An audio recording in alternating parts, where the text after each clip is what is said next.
आदिती तटकरे यांनी नमो शेतकरी योजनेवर गंभीर सवाल केला आहे. त्यांचा आरोप आहे की या योजनेमुळे लाडकी बहीण योजनेचे नुकसान होत आहे.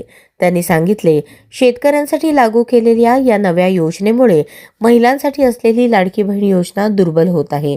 आदिती तटकरे यांनी सरकारकडून या योजनांमध्ये समन्वय साधण्याची मागणी केली आहे, जेणेकरून दोन्ही योजनेचा प्रभाव शेतकरी आणि महिलांसाठी सकारात्मक ठरावा.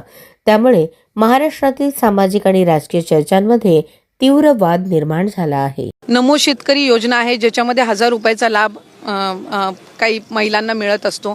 त्याच्यामध्ये सुरुवातीपासूनच आम्ही शासन निर्णयामध्ये एक निर्गमित केलेला आहे की ज्या इतर योजनांचा लाभ घेतात पण तो 1500 पेक्षा कमी आहे, त्याची जी वरची कॅपिंग आहे ती लाडकी बहीणच्या माध्यमातून दिली जाईल. म्हणजे उदाहरणार्थ नमो शेतकरीचा 1000 रुपयाचा लाभ हा लाडक्या बहिणींना मिळतोय.